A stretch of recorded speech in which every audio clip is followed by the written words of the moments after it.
over x. Everything's commutative. The 1 over y stays here, and the 1 over x stays here. So that means that 1 over y times 1 over x times x is less than 1 over y times 1 over x times y, right? And that, yeah, because it's positive. So now now it's nice because this is 1 over y, this is 1 over x. I'm just going to put, that's not what I want. Technically you need 2 lines, it's an implication, but yeah, but you get it. Yep, we're happy about that? I mean, again, I'm just proving these basic things because, so let me give you an example. Let's actually talk about something simple. Let's say I asked you to prove something is positive in some random ordered field. What's a good way to try to prove that? What about, so I've heard one mumble of an answer. What about the rest of you guys? I give you some crazy ordered field, I say prove this element is positive. Yeah? So you can multiply an order by that number and then it doesn't change the order? That's one way to do it, but that's tough, right? Because that means you really have to understand the multiplication. Sometimes you don't have that much information, and you'll see on the problem I'm saying, that problem for C show it can't be an ordered field. You're going to use one of these properties to prove it can't be an ordered field. But what's the way I see it is the easiest way to show something's positive is to show it's the square of something. Use part D, right? That's how we showed 1 is positive. In fact, so the problem I wrote, so Alex wrote 2 of the problems that are extra that we gave yesterday, but the third one, at least one of those parts, I recommend trying to show something's a square. And you'll see which one it is, and I'll let you think about it. But the point is showing something's a square immediately gives you its positive. Okay? Great, I think that's all the propositions we need for this stuff. Yeah, okay, cool. I mean, I'm going to ask again, are there any questions about anything I've done so far? Now that we have ordered fields, I want to introduce one more idea. I know this is slightly different order than Rudin. I think it is. Let me just check one thing. It's a slightly different order than Rudin, but I did that on purpose because I wanted, I think fields are more important than what I'm about to say is actually new.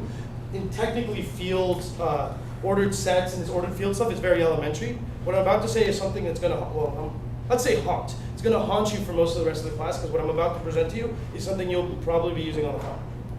I mean, I haven't written the final, but like if I were to assume, you're probably using this on the final. Okay, cool. So we're going to go back to ordered sets now. So this is actually something that's now significant. It's something that's going to start coming up a lot, and I'm going to start using all the time. But let's start with, I'm going to call this bounds. So let's define something. So now notice I only need an ordered set for this. So if you look at Rudin's thing, he presents this before ordered fields. But I'm bringing this up after ordered fields because this is actually something that's starting to be new. I'm doing it in order of things I think are important, roughly speaking. Let E be an S. We say E has an upper bound.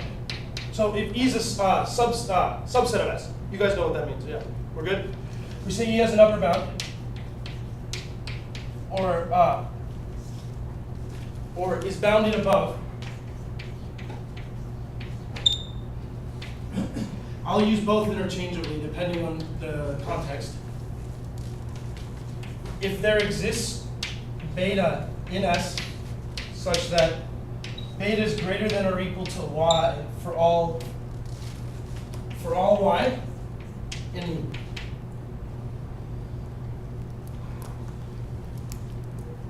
And then we say beta is an upper bound for E.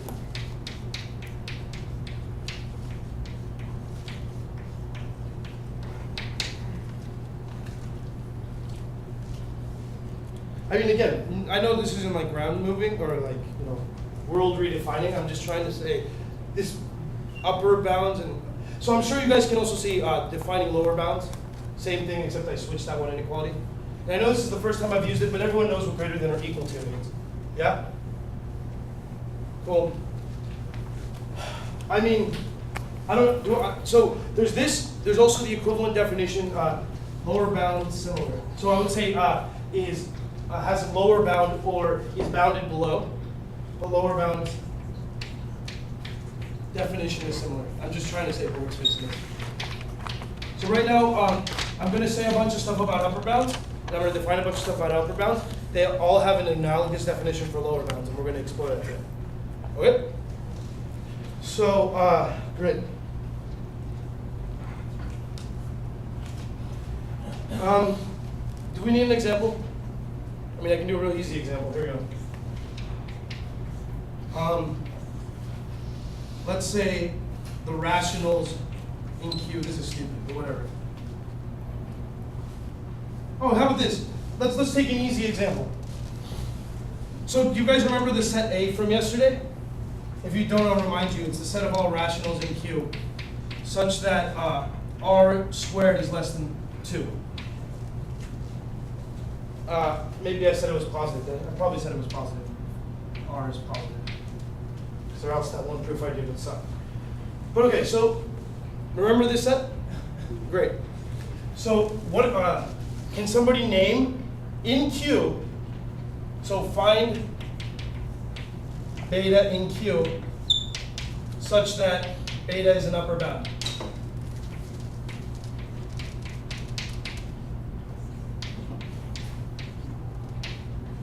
Of A.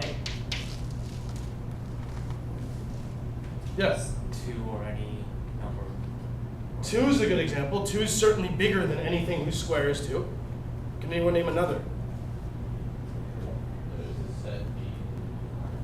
Yeah, in fact, the whole set B is the set of upper bounds for A. So I wanted to make this clear. The upper bound doesn't have, there's not one upper bound. In fact, if alpha, like some number is an upper bound, every number bigger than it is an upper bound.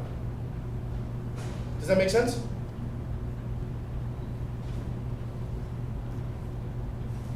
Can I take like the air conditioner to mean yes?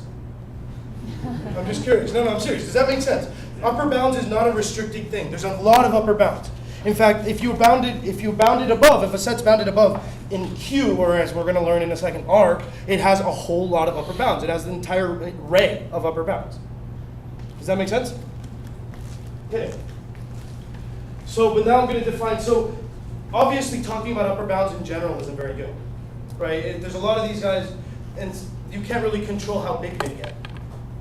But something that really, really is important, so we gotta somehow pick the best upper bound. And this is what I'm going to define next. And this is what we're going to call the least upper bound. So let S be an ordered set. Set and E and S,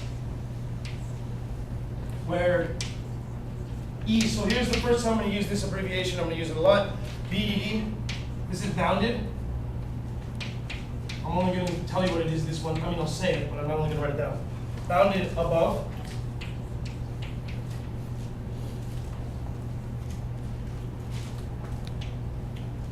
Suppose there exists alpha and S such that 1, alpha is an upper bound for S.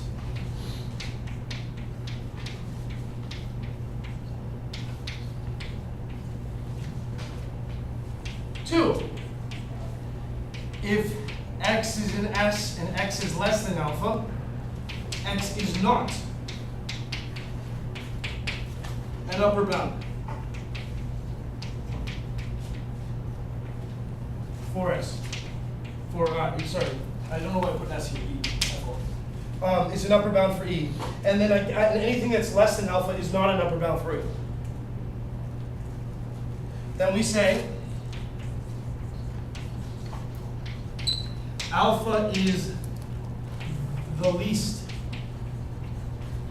upper bound. It's not a T, it's an N, MD. Least upper bound of E. Another one we might say it is this is the first word that is going to be probably going to show up somewhere on your final that I've covered.